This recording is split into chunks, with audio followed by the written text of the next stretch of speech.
अस्सलामु अलैकुम वरहमतुल्लाहि वबरकातुहू। नाजरीन, आपका मेज़बान सोहेल बावा इस वक्त रात के 12:30 बज रहे हैं। लंदन से हाजिर खिदमत है और मैं आपको इस वक्त रात का सलाम पेश करता हूँ।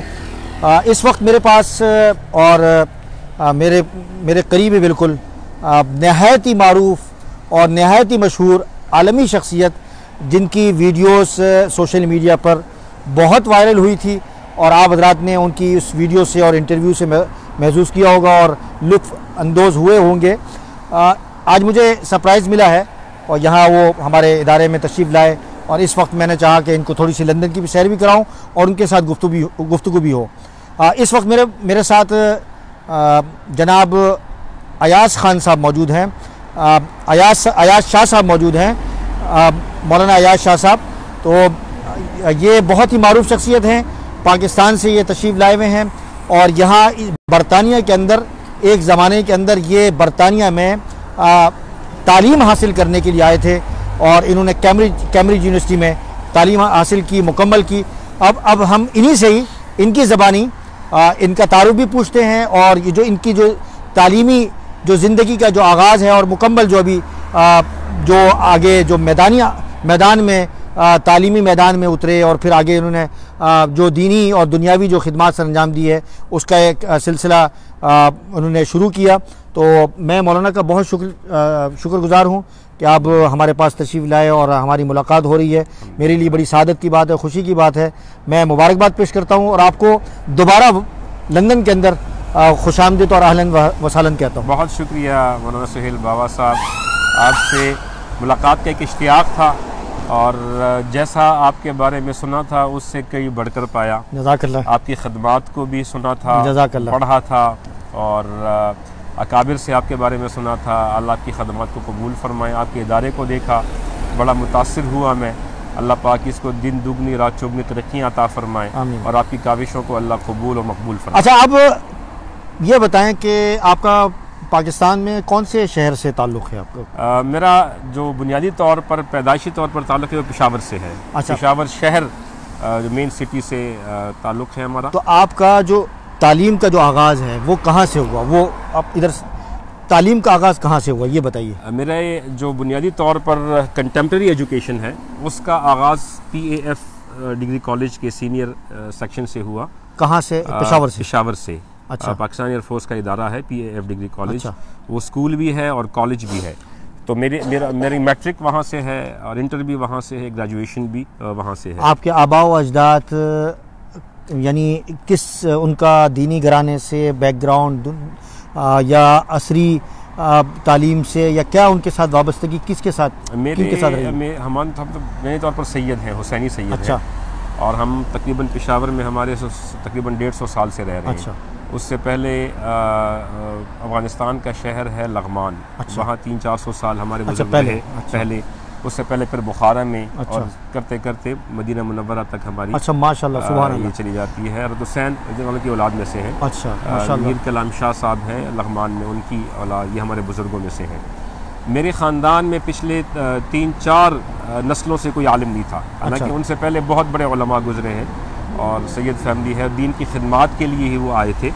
लेकिन पिछले 3 सदियों से कोई आलिम नहीं था। तीन नस्लों में मैं वाहिद अल्हम्दुलिल्लाह। अच्छा, 3 नस्लों में आप अच्छा आलिम बने नहीं, लेकिन हम आलिम बनने का जो माशाल्लाह जो एक जोहद और एक सिलसिला है उससे पहले आप यहाँ मतलब मैंने सुना है और आपसे भी सुना है और आपके वीडियोज़ और इंटरव्यूज़ में भी सुना है कि आपने कैम्ब्रिज यूनिवर्सिटी में पढ़ा है। जी। तो आपकी जो स्कूलिंग वहाँ हुई पेशावर के अंदर और पेशावर से जो आपको क्या शौक़ था और क्या एक आपके अंदर एक वलवला था कि आप यहाँ बरतानिया में तालीम के लिए आए और आपने कैम्ब्रिज यूनिवर्सिटी में अपनी? बुनियादी तौर पर मैंने MBA किया IMS से, पेशावर से, मार्केटिंग में। अच्छा। फिर कितनी उम्र थी उस वक्त? उस वक्त मेरी उम्र 1998 में किया था। मेरी 75 की पैदाइश है, 24 साल 23-24 साल की उम्र थी, 23 साल की उम्र थी। तो फिर उससे पहले भी मैं जॉब शुरू की थी 1996 में PC पेशावर से। अच्छा। फिर मैं दुबई इंटरकॉन्ट आ गया, वहाँ जॉब की। दुबई इंटरकॉन्ट में मुझे ये एहसास हुआ कि दुबई में ख़ास तौर पर इमारात में पाकिस्तानी डिग्री की कोई हैसियत नहीं है। अच्छा। तो क्यों ना मगरिब की कोई डिग्री हासिल की जाए। तो उस दौरान एक दोस्त मुझसे टकराया, उन्होंने कहा कैम्ब्रिज यूनिवर्सिटी ने एक नया प्रोग्राम शुरू किया प्रोफेशनल्स के लिए, अच्छा, तो वहाँ पर आप अप्लाई करें। तो हम जैसे लोगों के लिए कैम्ब्रिज यूनिवर्सिटी में आना एक ख्वाब था।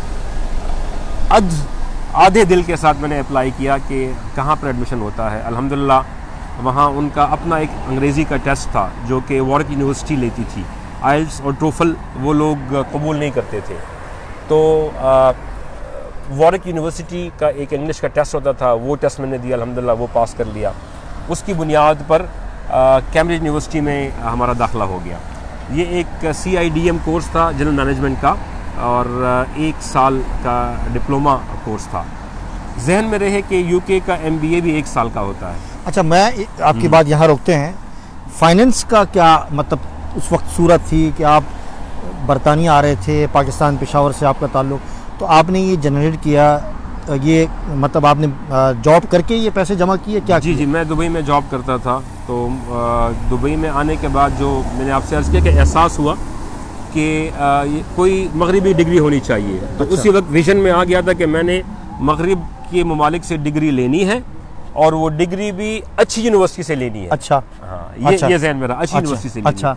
तो कैम्ब्रिज था, हार्वर्ड यूनिवर्सिटी UK की थी, ऑक्सफोर्ड थी, नोटिंगम था, लंदन स्कूल ऑफ इकोनॉमिक्स था। अच्छा। ये कुछ मैंने सिलेक्शन की। अच्छा। तो इसी दौरान में ये कोर्स निकल आया, वो पास हो गया, मैंने एंट्री टेस्ट दिया, वो पास हो गया, एडमिशन हो गया। अच्छा। एक अचानक ही एक बड़ा सरप्राइज़ मुझे मिला। अच्छा। तो फिर अल्हम्दुलिल्लाह वो मैं यहाँ आया।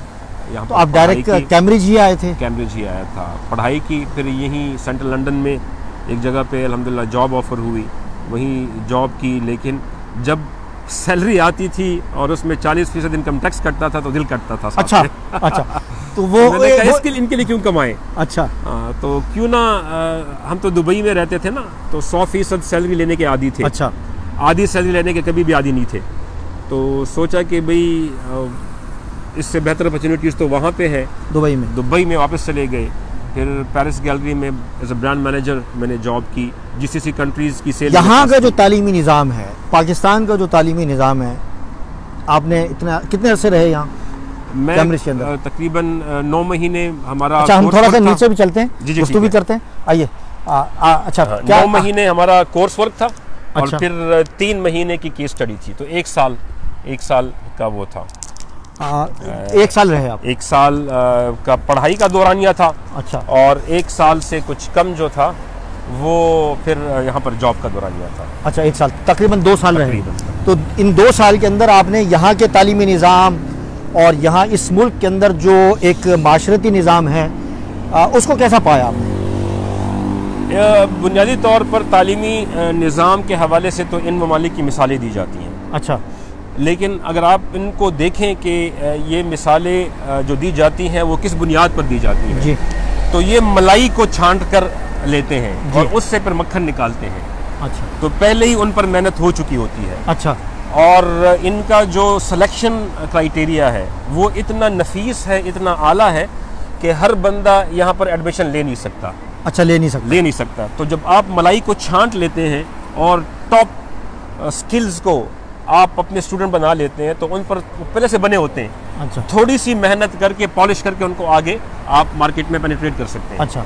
तो एक तो इनका ये क्राइटेरिया है। दूसरी बात ये है कि यहाँ से बचपन से ही उनको जिस तरीके से पॉलिश किया जाता है बच्चों को, तो उनका विजन क्लियर होता है कि मैंने क्या बनना है जी जी, और कहाँ पर जाकर मैंने जो है वो तालीम हासिल करनी है। तो उसके एतबार से वो सेग्रीगेशन हो जाती है मुख्तलिफ इदारों में। और यहाँ पर जो तालीमी निज़ाम है, हाई पेड सैलरीज हैं उनकी, नंबर 1। दूसरा ये है कि बहुत ज़बरदस्त किस्म की सहूलियात उनके प्रोफेसर्स को, टीचर्स को फराहम की जाती हैं। फिर उनकी जो इज़्ज़तें हैं उसकी वजह से जो मुआशरे में इनका रोल होता है और लेवल होता है वो बहुत हाई होता है। तो सर्टेनली जब आप इतनी तालीम को इज़्ज़त देंगे, इतनी उनको क्वालिटी देंगे तो वो डिलीवर करेंगे। अच्छा, मुझे ये बताएं कि पाकिस्तान के जो ये तबकाती जो तालीमी निज़ाम है इसके बारे में आपका क्या ख्याल है? आप तो बहुत स्ट्रेट चले गए क्वेश्चन पर। हाँ, मैं देखें यहाँ भी चलें, अब इस बात का जवाब दीजिए ज़रा पहले। पाकिस्तान में तबकात से आपकी क्या मुराद है? यानी ये मदरसे का निज़ाम अलग है और स्कूल का निज़ाम अलग है, यहाँ इस मुल्क के अंदर आपको इल्म है कि मदारिस के अंदर वही जो यहाँ का करिकुलम है उनको पढ़ाने की इजाज़त है और पढ़ाई जाती है, और वो वही सिस्टम के अंदर यानी उसको उनको इंटीग्रेट किया जाता है, और उसमें कोई ऐसा फ़र्क नहीं, मतलब कोई ऐसा फ़र्क महसूस नहीं होता कि ये मदरसे का तालिब इल्म है या यहाँ की कॉलेज या यूनिवर्सिटी का तालिब इल्म है। जहाँ तक मैंने अभी यहाँ पर मदारिस को भी विज़िट किया, और मैंने जो है वो यूनिवर्सिटीज़ को भी विज़िट किया, सर्टनली वहाँ से मैं पढ़ा हुआ हूँ जी।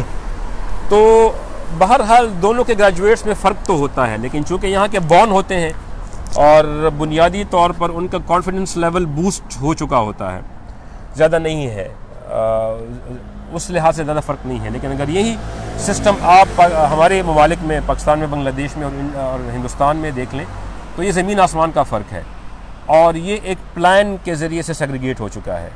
वरना आज से अगर आप 400 साल पहले का मुताला करें तारीख़ का, तो उसमें कोई तफरीक नहीं थी। एक ही डेस्क से राजी भी निकल रहा है, गज़ाली भी निकल रहा है, वो अली सीना भी निकल रहा है, अलबरूनी भी निकल रहा है, ये सारे एक ही उससे निकल रहे थे।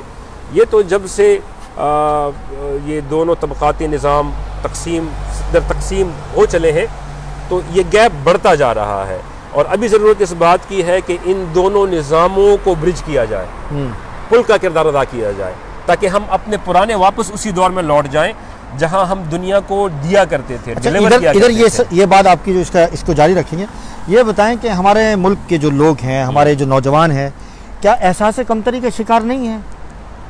हाँ, स्टूडेंट्स जो हैं वो बहुत ज़्यादा, चूँकि मेरे पास एक नहीं हज़ारों स्टूडेंट्स आए हैं, हाँ, और वो मैंने महसूस किया है कि जब पाकिस्तान से आते हैं तो वो एक यानी एहसास कमतरी का शिकार होते हैं कि वो पता नहीं क्या समझ रहे होते हैं कि जब तक हम यहाँ के या इनके कल्चर में हम ढल ना जाएं तो हम कामयाब नहीं हो सकते।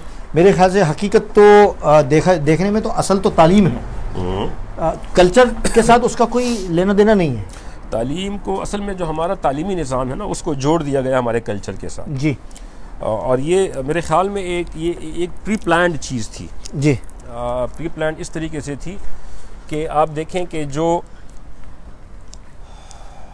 बंदा हिंदुस्तान में आता था यहाँ की हुकूमत की तरफ से, बरतानिया की हुकूमत की तरफ से, वो वहाँ पर अगर सर्व करता था बतौर कमिश्नर या डिप्टी कमिश्नर, उसको दोबारा बरतानिया में नौकरी नहीं दी जाती थी। अच्छा, क्यों?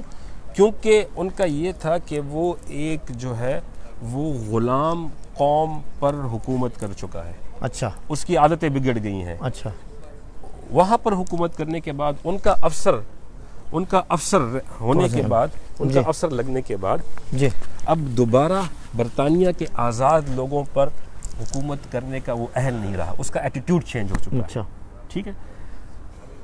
इसी तरह जब जो हम तालीमी निज़ाम हमें इंट्रोड्यूस कराया गया है, वो इस तरीके से कराया गया है कि हमारा निज़ाम पूरा जो है वो ग़ुलामाना जहन को प्रमोट करे। अब मेरी बात समझ रहे हैं ना? यानी लॉर्ड मैकाले ने कहा था कि अगर आपने इन लोगों पर हुकूमत करनी है तो एक तो इनके अंदर अंग्रेज़ी को पेनिट्रेट कर दें, और दूसरा ये है कि इनके तालीमी निज़ाम को बदल दें। अच्छा, तो ये आने वाले लोग ऑटोमेटिकली जो है वो हमारी स्ट्रैटेजीज़ को जो है वो फॉलो करते जाएंगे। तो एहसास कमतरी का शिकार तो होना ही है। हम अपने लोगों को जो जिस तालीमी निज़ाम में ढालते हैं, हम उनको टेंशन के एब्जॉर्ब करने की एक मशीन बना लेते हैं।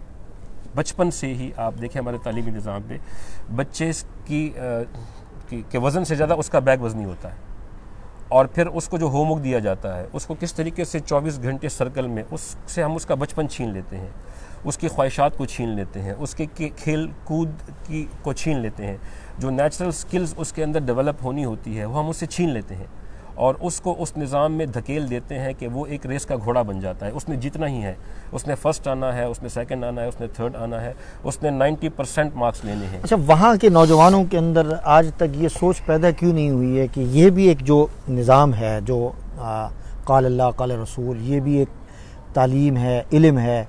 अगर हम इसके अंदर मतलब उस तालीम के साथ जिस तरह हमें ये कहा जाता है उलमा को ये कहा जाता है कि उस तालीम को सीखो, तो उन यानी दूसरा जो तबका है वो ये क्यों नहीं सोचता, या उनके नज़दीक क्या इस तालीम से इतनी नफ़रत बैठाई गई है नौजवानों के अंदर? सबसे पहले तो तालीम के मकसद को जो अवेयरनेस दी गई है कि तालीम का मकसद क्या है। आप देखें कि हमारा जो ये कंटेम्प्रेरी एजुकेशन सिस्टम है उसमें बच्चे को बचपन से ही एक जहन दिया जाता है कि आपने जो है वो कमाना है, पैसा कमाना है, शोहरत कमानी है, इज़्ज़त कमानी है, और इन तमाम चीज़ों का ताल्लुक जो है वो पैसे से है जी।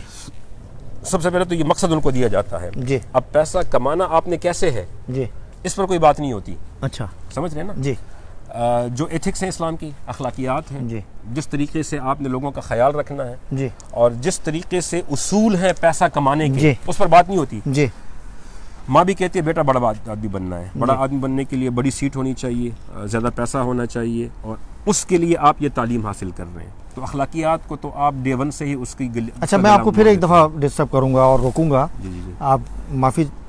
अभी मतलब नहीं, मैंने मीडिया के अंदर पढ़ा था कि पाकिस्तान के किसी शख्स ने ये कहा कि मसाजिद के अंदर और मदरसों के अंदर माशरत के बारे में गुफ्तगू नहीं होती। ये क्या हो रही है? ये अखलाक और ये तालीम और ईमानदारी, ये माशरत नहीं है? देखें ये इस तरह की बात क्यों, मतलब किसी बंदे पर ये दूरी की वजह से है ना, किसी बंदे पर इल्ज़ाम लगे। कौन आया है उन्होंने मदारिस के निज़ाम को इन डेप्थ स्टडी किया है? कौन आया है इन्होंने इनके सिलेबस को इन डेप्थ स्टडी किया है?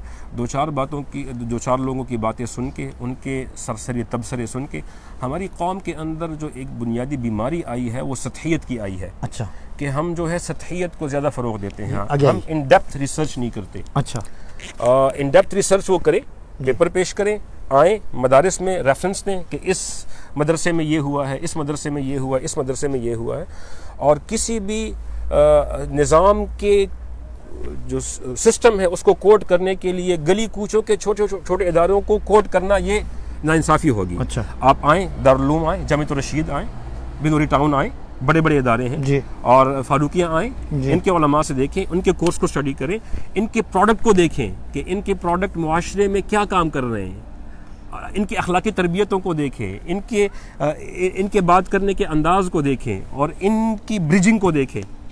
अच्छा, बात ज़रा दूर की तरफ निकल गई। आप तो एक यानी प्रोफेसर थे और एक फाइनेंस यानी एक थिंक के यानी एक आपने एक ज़िंदगी का आगाज़ किया, तो आप ये दीनी इदारों के साथ वाबस्तगी और ये कैसे, ये क्या ज़िंदगी के अंदर कैसे इनकलाब आया? देखें जी, मैं कैम्ब्रिज यूनिवर्सिटी से मौलवियत तक का सफ़र जो है, हाँ, मैं इसको यूँ कहूँगा कि ये कैसे शुरू हुआ आपका? बस मैं इसको बिल्कुल मुख्तसर थोड़ा सा करूँगा, ज़रा अच्छा व्यू ज़रा दिखाते हैं नाज़रीन को जी।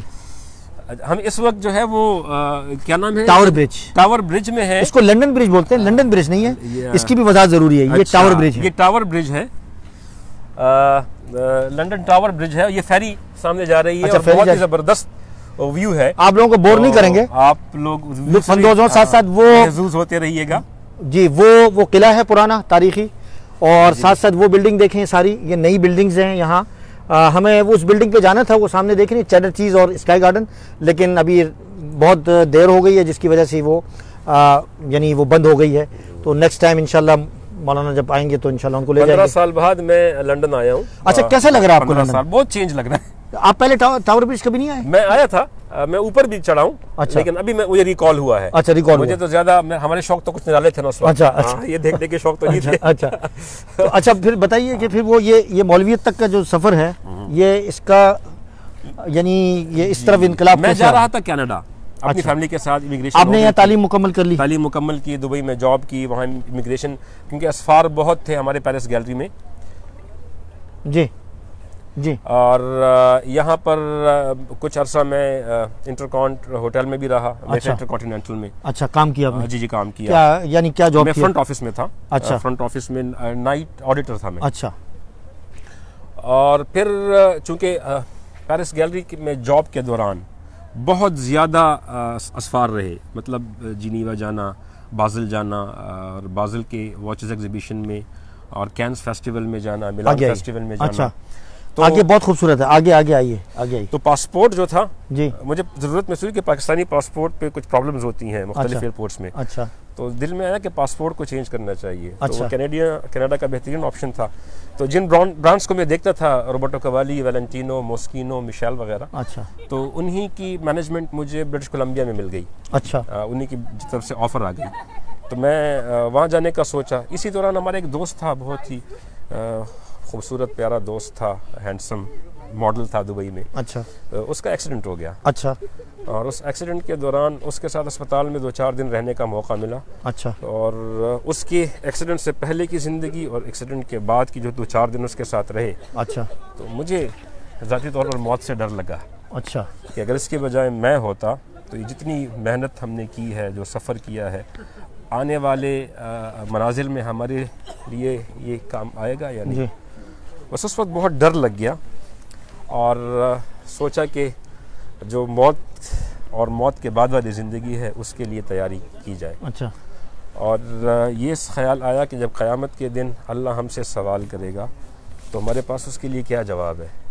अल्लाह के सामने खड़ा होना है, अल्लाह के हबीब सल्लल्लाहु अलैहि वसल्लम के सामने खड़ा होना है, तो उनके सामने जाकर वो हमें धुतकारेंगे या कबूल करेंगे। ये सवाल पैदा हो रहे थे आप जहन में, ये ख्यालात आ रहे थे, क्योंकि वहाँ को काम तो था नहीं और उसकी हालत को मैं देख रहा था। तो वही दिल में एक अलमिया पैदा हुआ कि क्यों ना जो है वो जितना हमने दुनिया की तालीम हासिल की है, ये सब कुछ तो धरा का धरा रह जाएगा, तो क्यों ना जो है वो दीन की तालीम हासिल कर ली जाए और आने वाले वक्तों में जो चीज़ें काम आनी है उसके बारे में मालूमात। अच्छा, ये ख्याल हो गया, उसको हमने भेज दिया, उससे डिस्चार्ज हो गया। फिर जो है वो घर में आए थे तो अभी गरम थे, अस्पताल से अच्छा। आए थे, जज्बा भी गरम था जी। तो तबलीगी जमात अल्हम्दुलिल्लाह वो घर पे आई और उनके साथ उठना बैठना, फिर आना जाना शुरू हो गया। उसी वक्त फैसला कर लिया कि अभी दीन की तालीम हासिल करनी। आपने? मैंने अल्हम्दुलिल्लाह। फिर घर वालों से बात की तो घर वाले राजी हो गए? बस क्लोज क्वेश्चंस के ज़रिए से। देखिए, आपकी नेगोशिएशन स्किल्स होती है ना। अच्छा। आपने जो है वो नेगोशिएट करना होता है और उनको कन्विंस करना होता है। जी। तो अल्हम्दुलिल्लाह वो कन्विंस हो गए। अच्छा। और उसके बाद जो है वो बाकायदा। अच्छा मौलाना, आप बहुत दिनों बाद आए, तो आपको ये थोड़ा सा ये भी बता दूं कि ये हमारे पीछे बिल्कुल ये सामने, ये ज़रा दिखाएं नाज़रीन को उस तरफ, ये मेयर का ऑफिस है ये। अच्छा। और इसका जो मुंह है ये आप देखें तो ये शाख, ये दरस कुरान इंटरनेशनल में पहली दफ़ा ये टावर बेस पे ये मंजर हम पेश कर रहे हैं। अच्छा, ये शाख का मुंह है ये। अच्छा। अगर आप ऊपर से देखेंगे तो ये आपको फिश। जी। अच्छा। तो माशाल्लाह जी, मुझे बहुत अच्छा व्यू है इस जी। Tower bridge. बारिश भी शुरू हो गई है। जी। तो अच्छा, हम थोड़ा सा जल्दी मुकम्मल करें ताकि बारिश हमें। तो फिर क्या हुआ आपके घर वालों के साथ आपकी? बस अल्हम्दुलिल्लाह गुफ्तगू हुई, वो कन्विंस हो गए, हम आए और फिर मैंने पेशावर में 1 साल पढ़ा। अच्छा। अल्हम्दुलिल्लाह 4 माही में मैंने मदरसे को टॉप किया। अच्छा। फिर जो है वो फाइनल में मदरसे को टॉप किया। अच्छा। तो उन्होंने फिर मुझे जामिया रशीद भेजा कि आप बाकी तालीम वहाँ से हासिल करें। अच्छा। तो मैंने बाकी तालीम वहाँ से हासिल कर ली। अच्छा। आजकल मैं PF कीट में पढ़ाता हूँ। अच्छा। विजिटिंग फैकल्टी भी पढ़ाता हूँ। अच्छा। कराची अच्छा, किन आप इसके अलावा यूनिवर्सिटीज़ में कोई लेक्चर या कोई इस तरह की? कराची और साथ में मुख्तलिफ यूनिवर्सिटीज़ में मेरे लेक्चर्स भी होते हैं, गेस्ट स्पीकर भी हूँ।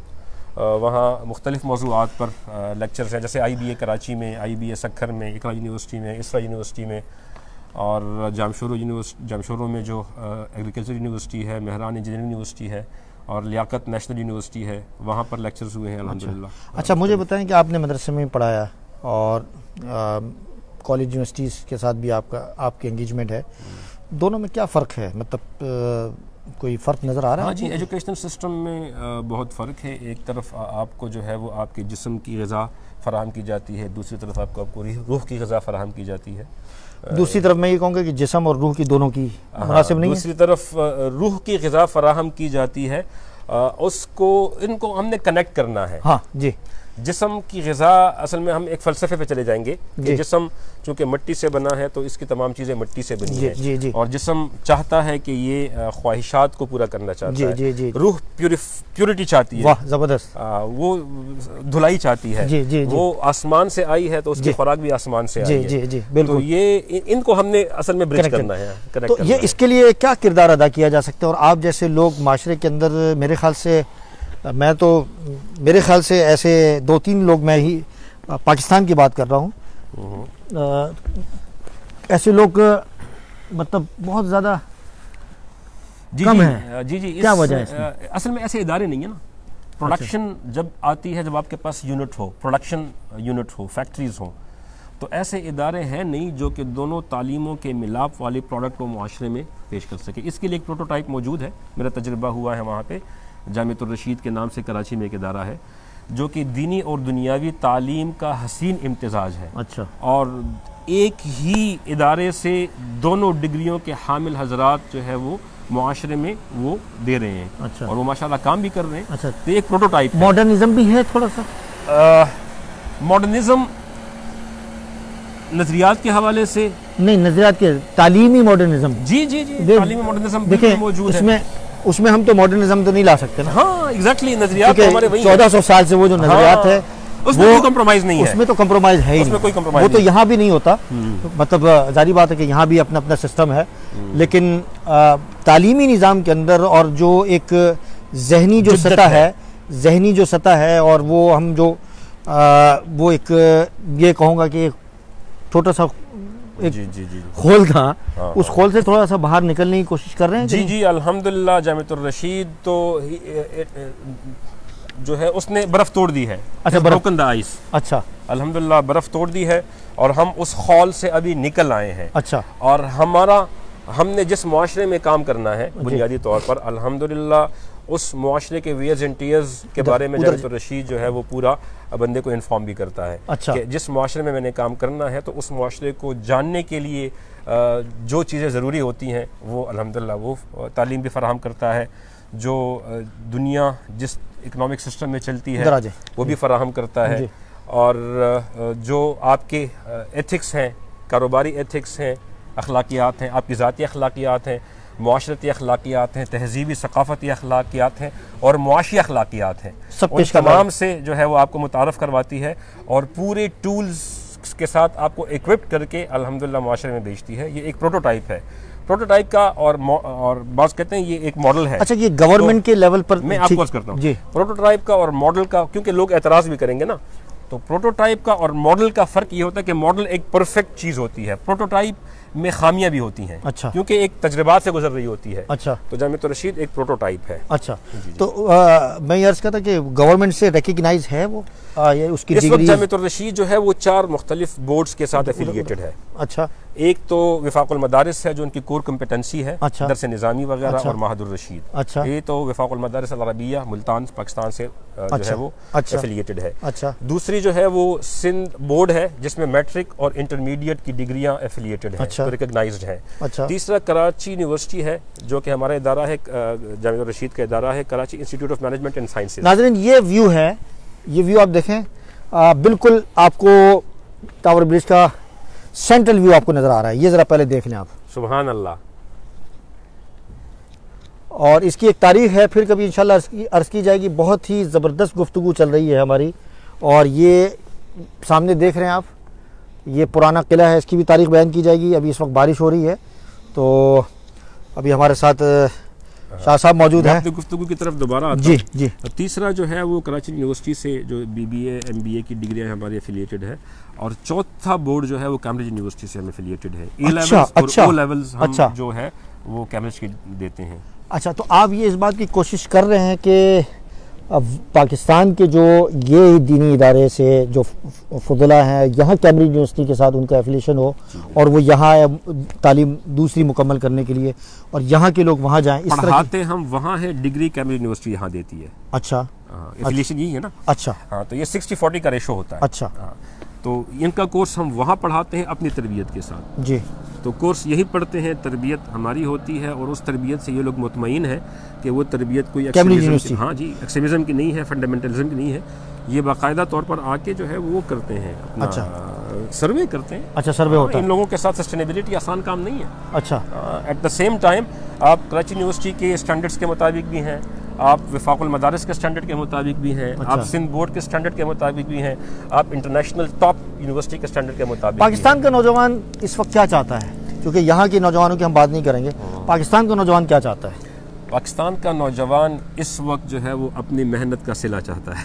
अच्छा, मेहनत का सिला चाहता है। मेहनत का सिला चाहता है। तो उनकी मेहनत का सिला नहीं मिल रहा उनको। बस आप देखें कि हमारे जिस एजुकेशन सिस्टम से एक बंदा 18-20 साल MBBS करने के बाद वो बाद में पकोड़े बेचता है, अपनी डिग्री के अंदर पकोड़े तल कर वो मार्केट में दे रहा होता है, तो इट मीन्स के तालीमी निज़ाम में कोई ना कोई वो खामी है। नहीं, सिर्फ तालीमी निज़ाम के नहीं, मेरे ख्याल से यहाँ से भी पढ़ के जाते हैं, डिग्रियाँ, बड़ी बड़ी डिग्रियाँ लेके जाते हैं वो बेचारे, जैसे कहते हैं ना कि बिल्कुल यानी बेबसी के आलम के अंदर, कभी कोई इधर फिर टक्कर मार रहा होता है, कभी इधर टक्कर मार, कोई मतलब नहीं एक्सपेक्टेशंस की बात है। यहाँ से जो डिग्री लेके जाते हैं ना, वहाँ उनको जॉब मिलती है, लेकिन यहाँ पर जो वो जो सिले की बात कर रहे हैं वो तो नहीं मिल रहा ना। जो एक्सपेक्टेशन उनकी है ना कि ये डिग्री मैंने हासिल की है कि मैं हाई पेड सैलरी लूँ जी, ये मैं कॉन्सेप्ट की बात कर रहा हूँ, परसेप्शन की बात कर रहा हूँ।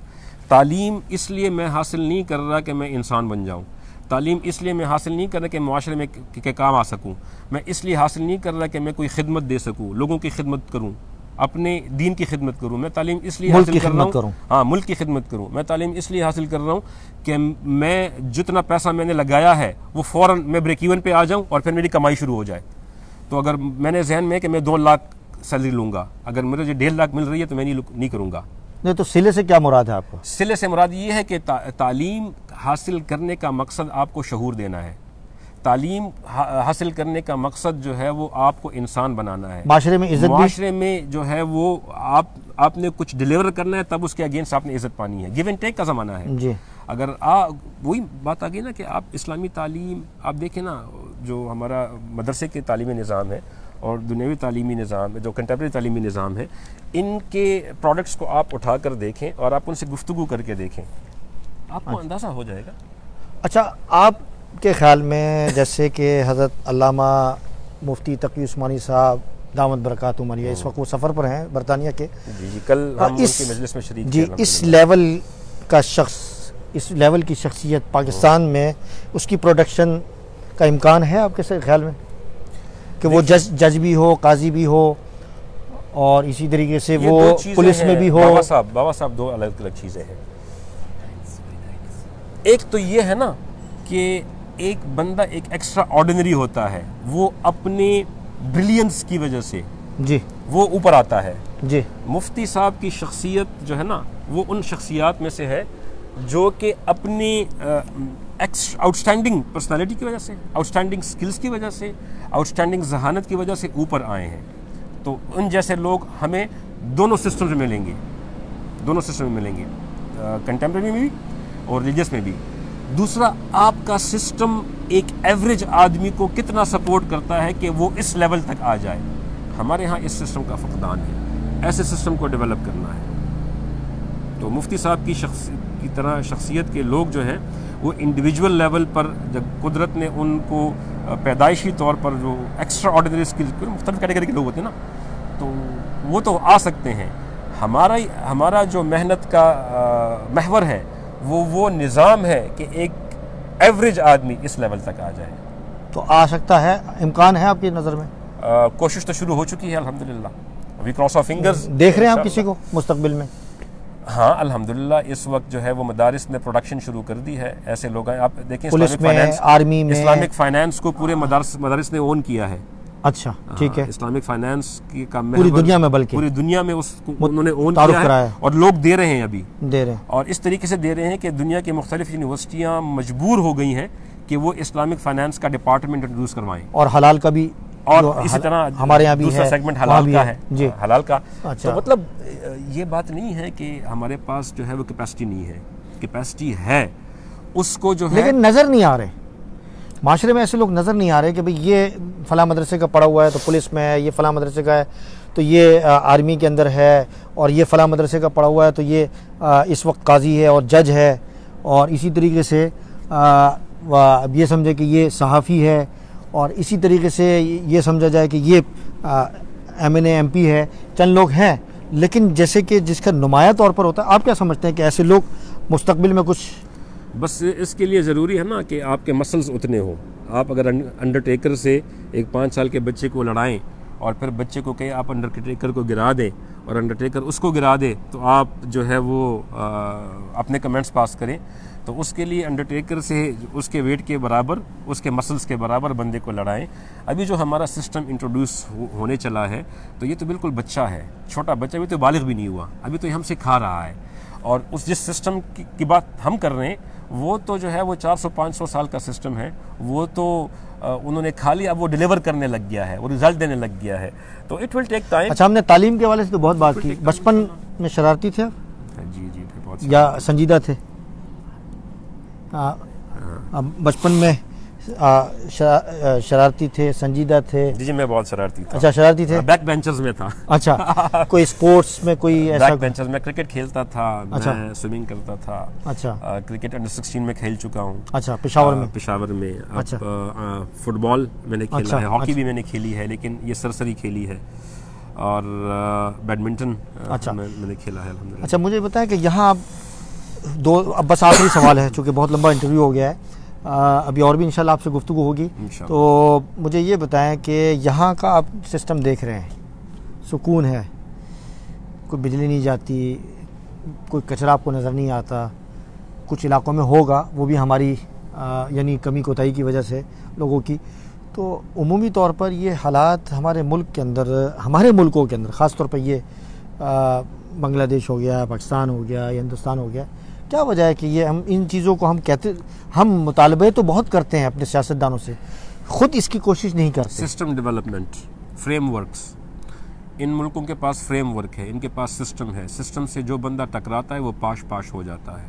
हमारे यहाँ शख्सियात का नाम सिस्टम होता है।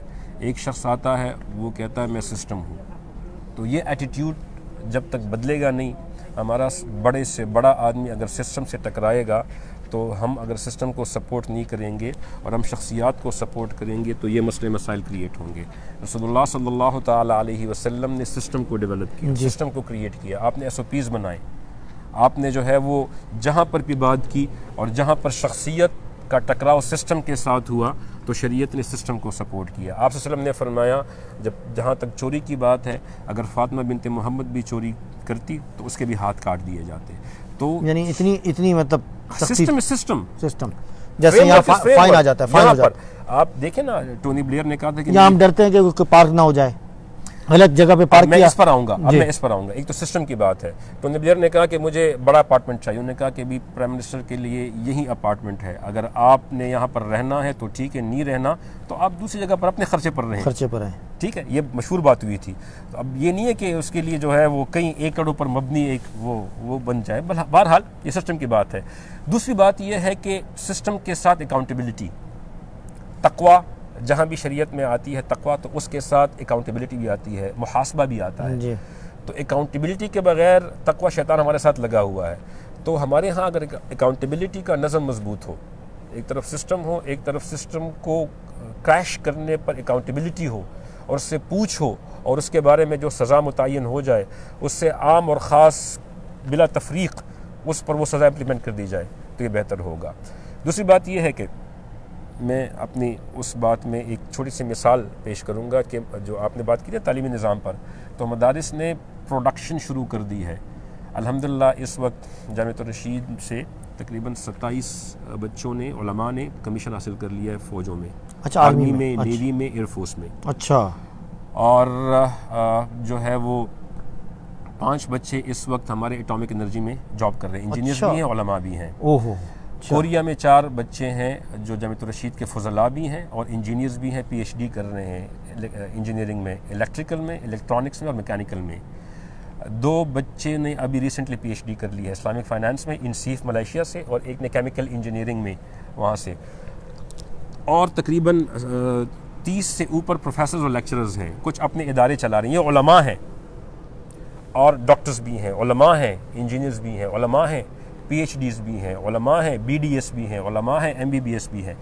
तो वो जो एतराज़ क्वेश्चन मार्क आ रहा था ना कि उलमा मदारिस प्रोड्यूस नहीं कर रहे, तो मदारिस की तरफ से प्रोडक्शन शुरू हो चुकी है, लेकिन वो ऐसा है जैसे आटे में नमक के बराबर है। हम लोगों ने अभी इस सिस्टम को सपोर्ट करना है, और ऐसे लोग अपनी ब्यूरोक्रेसी को देने हैं, अपने प्राइवेट इदारे को देने हैं, अपने गवर्नमेंट सेक्टर्स को देने हैं, अपने जो ट्रेड सेक्टर है उसको देने हैं, अपने इकोनॉमिक सेक्टर को देने हैं, कि जो महारत के साथ, तकवा के साथ उनकी अकाउंटेबिलिटी भी हो, महारत के साथ जो है वो अल्लाह का खौफ भी हो और ईमानदारी भी हो। उनके सामने अगर कोई बंदा आए और उनके सामने कोई रिश्वत पेश करे, कोई सिफारिश पेश करे और कोई उसके हाथ में रिश्वत के पैसे रखे तो उसको ये ग्लिम्स आए कि ये मेरे बच्चों की खुशियाँ नहीं हैं, ये जहन्नुम के अंगारे में उनके पेटों में डाल रहा हूँ। अगर ये ग्लिम्स उसके जहन में आता है तो हम अपने इस सिस्टम को डेवलप करने में कामयाब हैं। यहाँ की माजरत के साथ यहाँ की जो ईमानदारी है वो अकाउंटेबिलिटी की बुनियाद पर है। वहाँ वो अल्लाह का खौफ तो नहीं है, अकाउंटेबिलिटी है। देखें, हम मुसलमानों को एडवांटेज हासिल है, इनको नहीं है। इनके महारत के साथ यहाँ की लोकल अकाउंटेबिलिटी है कि फ़ौरन रिजल्ट आ जाता है। आपने यहाँ पर कैमरा क्रॉस किया, रेड लाइट, आपको एक घर पे टिकट आ जाता है। इवन कि यहाँ अगर मैंने थूका तो अगर यहाँ किसी ने देख लिया, कैमरे के अलावा भी अगर किसी ने पकड़ लिया तो आपको फाइन है। तो अकाउंटेबिलिटी है ना। अच्छा, वक्त हमारे पास बहुत कम है, बहुत लंबा इंटरव्यू हो गया, आपका बहुत शुक्रिया। और यहाँ आने का मैं एक हदीस पेश कर दूं, अल इहसानु अन तअबुद रब्बक कअन्नक तराहु फइन लम तकुन तराहु फइन्नहु यराका। बिल्कुल सही बात है। तो यहाँ पर ये जो एहसान का मामला है ना, ये आ गया है कैमरे में। और वैसे भी एहसान 3 मानों में इस्तेमाल होता है, हम इसकी डिटेल में चले जाएंगे। मैं सिर्फ नाम बता देता हूँ। एक एहसान है बिल वालिदैन एहसाना, अपने वालिदैन के साथ अच्छा सलूक करना।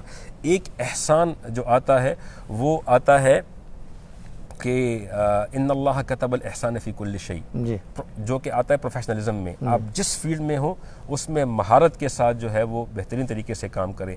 और एक एहसान आता है कि आपकी इबादत के अंदर अल्लाह रब्बुल इज़्ज़त को आप हर वक्त महसूस करें कि जब भी कोई गलत काम करे, कोई गुनाह करें, चाहे वो माली गुनाह हो, जानी गुनाह हो, अल्लाह का इस्तेज़ार हो। ये 3 माने। तो मैं आपका शुक्रिया अदा करता हूँ, बहुत शुक्रिया आपको मैं वेलकम कहता हूँ। अगर आपको यहाँ की यूनिवर्सिटीज़ में अगर बुलाया जाए लेक्चर देने के लिए तो आप इस दावत को कबूल करेंगे? जी मैं बिल्कुल। जो इस्लाम का बुनियादी तौर पर मैनेजमेंट सिस्टम है जी, अगर उसको देखा जाए तो और आप क्या आप मैं यहाँ की मतलब मैं आपसे सवाल करता हूँ कि क्या हम उम्मीद करते हैं कि यहाँ के जितने भी यूनिवर्सिटीज़ के जो ऑफिसर्स हैं या कॉलेजेस के उनको आप वहाँ दावत देंगे और दिखाने के लिए? जी हम मेरी एक यहाँ पर आपका कोई प्लान है? यही है, प्लान भी यही है कि हम इनके दरमियान में एक ब्रिज कायम करें स्टूडेंट एक्सचेंज प्रोग्राम्स के ज़रिए से। इनके स्टूडेंट्स हमारे पास आकर पढ़ें और हम अपने स्टूडेंट्स को यहाँ पर पढ़ाएं। ये आएँ, वहाँ हमारा सिस्टम देखें। पाकिस्तान में जो ऐसे इदारे हैं चीदा जो कि यहाँ के स्टैंडर्ड्स के मुताबिक हो और हम डेवलप करें। तो ये जब ब्रिज क्रिएट होगा तो उसके वजह से एक हार्मनी क्रिएट होगी, एक सिनर्जी आएगी। उसके ज़रिए से इंशाल्लाह दोनों हमारी कम्युनिटीज़ जहाँ दोनों जगह पर हैं उन दोनों को बहुत फ़ायदा होगा। अच्छा नाज़रीन, सदा लंदन के प्रोग्राम में आपका मेज़बान सोहेल बावा आपका शुक्रिया अदा करता है। और ज़रूर ये आपने जो प्रोग्राम देखा है पसंद भी करें और इसको ज़रूर लाइक भी करें और शेयर भी करें। इंशाल्लाह हम इसी तरह की शख्सियात आप हज़रात के सामने पेश करते रहेंगे। इस रात के ग़ालिबन अब तीसरा हिस्सा शुरू होने वाला है, रात का 2 बज गए ग़ालिबन, तो 1:30 बज गया है। बहरहाल यहाँ काफ़ी रात हो गई है। इंशाल्लाह आपके सामने इस किस्म के प्रोग्राम इंशाल्लाह पेश करेंगे। मैं आपका मेज़बान सोहेल बावा इजाज़त चाहता हूँ। अस्सलाम वालेकुम रहमतुल्लाहि व बरकातुहू। बहुत शुक्रिया, जज़ाकल्लाह सोहेल बावा साहब, बारकल्लाह।